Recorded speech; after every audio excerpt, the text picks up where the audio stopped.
तो हेलो जय हिंद फ्रेंड्स। इस वीडियो में हम सब हिस्ट्री के कंटिन्यू करेंगे सीरीज़ को।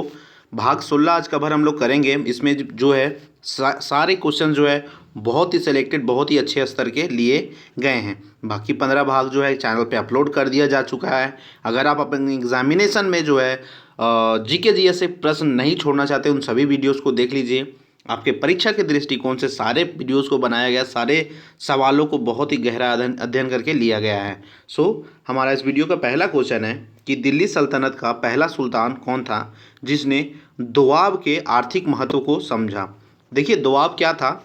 दोआब जो दो नदियाँ मिलती हैं यहाँ पे कन्वर्ज करती है, उसके आसपास के जो क्षेत्र होते हैं, फर्टाइल क्षेत्र होते हैं, उपजाऊ क्षेत्र होते हैं, जहाँ बहुत ज़बरदस्त खेती होती है, तो वैसे क्षेत्रों को दोआब रीजन कहा जाता था। तो दोआब रीजन के आर्थिक महत्व को कौन सा सल्तनत का कौन सा पहला सुल्तान था जिसने समझा था, तो ये था इल्तुतमिश। ऑप्शन बी क्या होगा, राइट होगा। नेक्स्ट क्वेश्चन देखिए, दिल्ली सल्तनत के तुगलक वंश का अंतिम शासक कौन था। तो देखिए दिल्ली सल्तनत के तुगलक वंश राजवंश का जो अंतिम शासक था वह कौन था, नसीरुद्दीन महमूद। कौन था, नसीरुद्दीन महमूद। ऑप्शन सी क्या होगा, राइट आंसर हो जाएगा। नेक्स्ट क्वेश्चन है कि चंगेज खान के अधीन मंगोलों ने किसके शासनकाल में भारत पर आक्रमण किया। Very important question.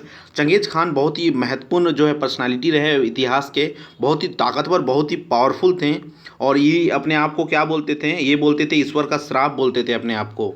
तो देखिए चंगेज खान के अधीन में रखते हुए मंगोलों ने किसके शासनकाल में भारत पे आक्रमण किया था, तो याद रखिएगा इल्तुतमिश के शासनकाल में। किसके, इल्तुतमिश। ऑप्शन सी क्या होगा, राइट होगा। नेक्स्ट क्वेश्चन है कि सैयद उस सलातीन की उपाधि किसने धारण की। तो ये देखिए कीवर्ड बहुत इंपॉर्टेंट है। ऐसे ऐसे कीवर्ड बहुत पूछे जाते हैं और यही सब कीवर्ड्स पूछे जाते हैं। तो सैयद उस सलातीन की उपाधि जो है यह धारण की गई थी फिरोज शाह तुगलक के द्वारा। किसके द्वारा, फिरोज शाह तुगलक। ऑप्शन डी क्या होगा, राइट होगा। नेक्स्ट क्वेश्चन है कि सल्तनत काल में फवाजिल का अर्थ था। तो मैंने बताया ना आपको कि एंशियंट इंडिया में और मध्यकालीन इंडिया में, मतलब एंशियंट भारत, प्राचीन भारत और मध्यकालीन भारत में कुछ कुछ इंपॉर्टेंट वर्ड्स, कुछ कुछ इंपॉर्टेंट टर्म्स थे, उनको आपको जरूर जानना चाहिए कि उसको क्या कहा जाता है। इनसे सवाल पूछा जाता है। तो फवाजिल शब्द का जो इस्तेमाल किया जाता था, याद रखिएगा, इक़्तादारों द्वारा सरकारी खजानों में जमा की जाने वाली अधिवेश राशि के संदर्भ में। ठीक है, ऑप्शन सी क्या होगा, राइट आंसर होगा। नेक्स्ट क्वेश्चन देखिए, दिल्ली का सुल्तान जो भारत में नहरों के सबसे बड़े जाल का निर्माण करने के लिए प्रसिद्ध है वह था। Very important question.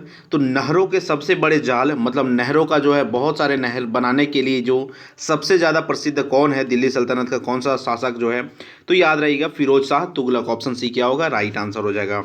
Next question है कि किसने 40 तुर्की सरदारों को लेकर तुर्काने चहलगानी या चालीसा दल का गठन किया। इस क्वेश्चन को मैंने अलग फॉर्म में आपको समझाया था बहुत ही डिटेल में। आप वीडियोस को जाके देखिए, कौन सा पार्ट में था पता नहीं, बट बहुत डिटेल में मैंने आपको ये समझाया था। तो किसने जो है 40 तुर्को सरदारों को लेकर तुर्काने चहलगानी या चालीसा दल का गठन किया था, यह गठन किया गया था इल्तुतमिश के द्वारा। ऑप्शन बी क्या होगा, राइट आंसर हो जाएगा। नेक्स्ट क्वेश्चन है कि निम्न में से किसने चहलगानी या फिर चालीसा दल का पूर्णतः सफाया कर दिया। तो इल्तुतमिश ने इसे शुरू तो करा, लेकिन इसको ख़त्म किसने कर दिया पूरी तरीके से, तो बलबन ने इसको पूरी तरीके से सफाया कर दिया। तो ऑप्शन ए क्या हो जाएगा, राइट आंसर होगा। नेक्स्ट क्वेश्चन है कि किसके राज्यकाल में लखनौती यानी कि बंगाल की जो राजधानी थी में तुगरील खां का विद्रोह और दमन हुआ था। तो ये हुआ था, ये घटना कहाँ पे, यह बलबन। ठीक है, किसके राजकाल में, तो बलबन के राजकाल में जो है बंगाल की राजधानी जो थी लखनौती, यहाँ पे तुगरील खान जो है विद्रोह किया था, उसका दमन हुआ था। नेक्स्ट क्वेश्चन देखिए कि बलबन ने वित्त विभाग, जिसको कहते थे क्या, दीवाने विजारत। याद रखिएगा दीवाने विजारत वेरी इंपॉर्टेंट वर्ड्स है। दीवाने विजारत किसे कहते थे, फाइनेंशियल जो है डिपार्टमेंट होता था, यानी कि वित्त विभाग, उसे दीवाने विजारत कहते थे।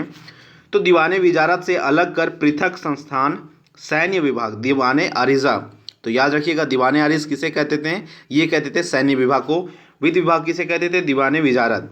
तो दीवाने विजारत को दीवाने आरिज से अलग किया किसने, तो राइट आंसर है इसका ऑप्शन सी। किसने किसने एक तो सॉरी किस कारण से इसको जो है अलग किया गया था वित्त विभाग को सैन्य विभाग से। तो इसको अलग करने का कारण एक तो यह था कि आंतरिक विद्रोह का दमन करना, या फिर यानी कि जो है पॉलिटिक्स जो हो रहा था इसके शासनकाल में, जो है नोबल्स ऑफिसर्स जो खुद में ही पॉलिटिक्स कर रहे थे, दमन, तो ये विद्रोह कर रहे थे शासक के खिलाफ, उसका दमन करना। एक तो मंगोल आक्रमणों को रोकना, तो ये दोनों को जो है टारगेट करते हुए जो है इसको इससे अलग किया गया, इस चीज़ को ध्यान में रखते हुए। तो ऑप्शन सी क्या था, राइट। नेक्स्ट है, किसने राज दरबार में सिजदा यानी कि घुटनों पर बैठकर शीश नवाना एवं पाबोस यानी कि पांव चूना की परिपाटी चलाई थी? तो very important, super important question थी कि वो कौन शासक था जिसके दरबार में अगर आप जाते तो आपको घुटनों के बैठ पर जो है शीश नवाते हुए जाना पड़ता था और साथ ही साथ उसका पाँव, उस शासक का पाँव भी चूमना पड़ता था। तो ये प्रथा किसने चलाई थी? तो ये प्रथा बलबन ने चलाई थी। ठीक है, बलबन ने, ऑप्शन बी राइट होगा। नेक्स्ट क्वेश्चन है कि किसने कैलूगढ़ी यानी कि किलो खरी के राजमहल में अपना जो है राज्यभिषेक किया और उसे अपनी राजधानी बनाई? तो कैलीगढ़ी को किसने जो है अपनी राजधानी बनाई वहाँ पे राज्यभिषेक करके? तो ये था जलालुद्दीन फिरोज खिलजी। किसने?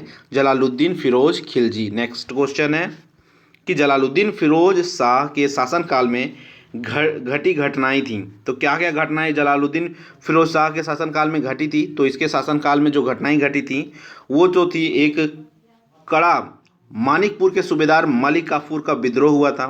ठीक है, एक चीज़ ये देखने को मिला था। दूसरा देखने को क्या मिला था? दिल्ली के एक दरवेश सीदी मौला का षड्यंत्र। ठीक है, तो दिल्ली में एक मौला का षड्यंत्र भी देखने को मिला था। एक चीज़ और देखने को मिला था कि उलुग के नेतृत्व में मंगोलों का मुसलमान बनना एवं उनके द्वारा दिल्ली के बाहर मुगलापुरा नामक बस्ती बसाना। तो ये तीनों घटनाएं जो हैं, ये तीनों घटनाएं जो आप यहाँ देख रहे हैं, ये तीनों घटनाएं जो है घटी थी। ठीक है, ये तीनों घटनाएं जो हैं घटी थी कब? तो जलालुद्दीन फिरोज शाह के शासन काल में। चलिए नेक्स्ट क्वेश्चन देखते हैं। दक्षिण पर प्रथम मुस्लिम आक्रमण देवगिरी के यादव शासक रामचंद्र पर किया गया आक्रमण किसके समय में हुआ था? तो दक्षिण पर प्रथम मुस्लिम आक्रमण जो है वो देवगिरी के यादव शासक रामचंद्र पर किया गया था। इसके बारे में मैंने डिटेल समझाया था आपको। ये किसके समय में हुआ था? यह हुआ था जलालुद्दीन फिरोज खिलजी के समय में। किसके समय में? जलालुद्दीन फिरोज खिलजी। ऑप्शन ए क्या होगा, राइट होगा। नेक्स्ट क्वेश्चन है कि राजकीय व्यय से संबंधित विभाग दीवाने वकूफ सृजित करने का श्रेय दिल्ली के किस सुल्तान को है? तो राजकीय व्यय यानी कि जो है स्टेट एक्सपेंडिचर से संबंधित जो है विभाग, जिसका नाम था क्या, दीवाने वकूफ, ये सृजित करने का श्रेय जो दिया जाता है वो दिया जाता है जलालुद्दीन फिरोज खिलजी को। ऑप्शन बी क्या होगा, राइट होगा। नेक्स्ट क्वेश्चन देखिए कि अलाउद्दीन खिलजी का मूल नाम क्या था? तो देखिए अलाउद्दीन खिलजी का मूल नाम क्या था? तो अली गुरशास्प नाम था। क्या था नाम इसका? अली गुरशास्प। ऑप्शन सी क्या होगा, राइट आंसर होगा। नेक्स्ट क्वेश्चन है कि गुजरात अभियान के क्रम में खंबात से किसे खरीदा गया जिसने बाद में दक्षिण भारत की विजय का नेतृत्व किया? Very important question, very important. आपने पद्मावत मूवी देखा होगा, तो एक गुलाम को खरीदा गया था। ठीक है, गुजरात अभियान जब चल रहा था उस समय जो है खंबात से खरीदा गया था एक गुलाम को। उसी ने जो है बाद में दक्षिण भारत की विजय का नेतृत्व किया था। ये कौन था? ये था मलिक काफूर। बहुत ही दमदार, बहुत ही शानदार जो ये नेतृत्व बना था, लीडर बना था सेना का। नेक्स्ट क्वेश्चन देखिए कि मलिक काफूर को हजार दिनारी कहा गया क्योंकि? तो मलिक काफूर को याद रखिएगा कि हजार दिनारी के नाम से जाना जाता है। Very important question.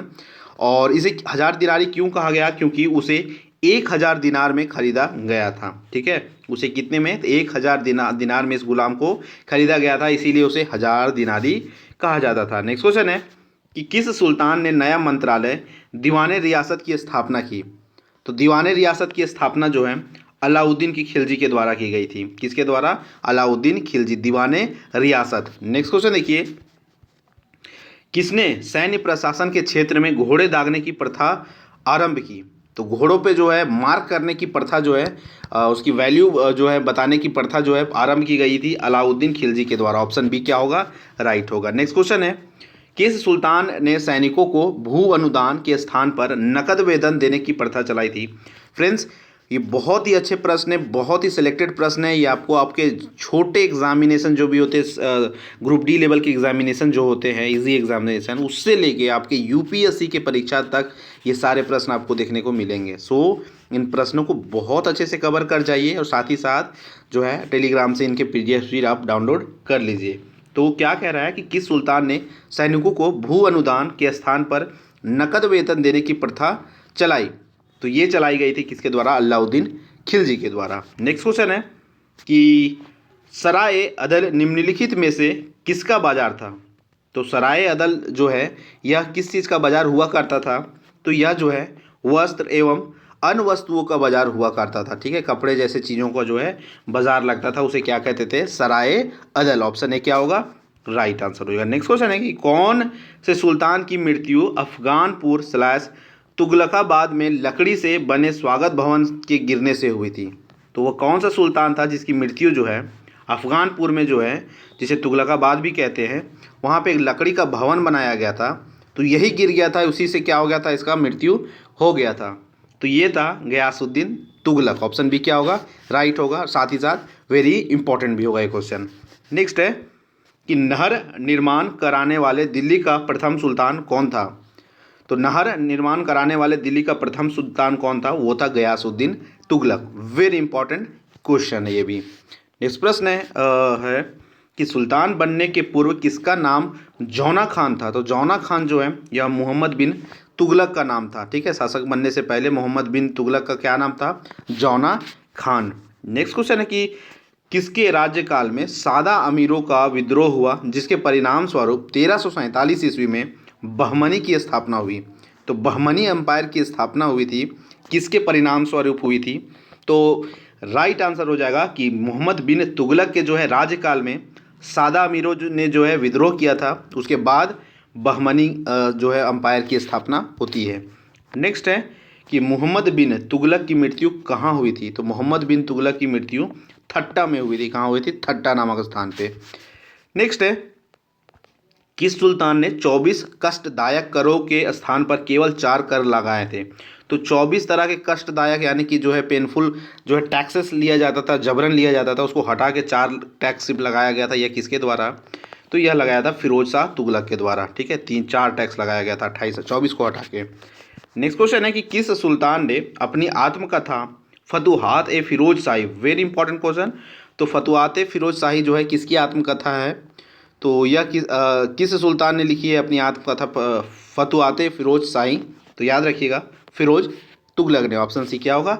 राइट होगा। फ्रेंड्स, इस वीडियो का लास्ट क्वेश्चन है कि दिल्ली के किस सुल्तान ने ब्राह्मणों पर भी जजिया कर लगाया था? तो ब्राह्मणों पर जजिया कर लगाने वाला सुल्तान कौन था? ये था फिरोज तुगलक। तो फ्रेंड्स, ये थे आपके एग्जामिनेशन पॉइंट ऑफ व्यू से शानदार सुपर इंपॉर्टेंट 30 प्रश्न। ये आपको आने वाले सभी परीक्षा में देखने को मिलेंगे, तो इन वीडियोस को जरूर आप देख लिए। अगर आपने जो है 15-16 वीडियोस ऑलरेडी अपलोड कर दिया जा चुका है, उससे आपने नहीं देखा तो उसे भी आप देख ले, आपकी परीक्षा के लिए बहुत यूज़फुल होगा। और साथ ही साथ आपने अगर वीडियोस देख लिया, पसंद आया, तो एक कमेंट आप ज़रूर करें। जय हिंद, मिलते हैं नेक्स्ट वीडियो में।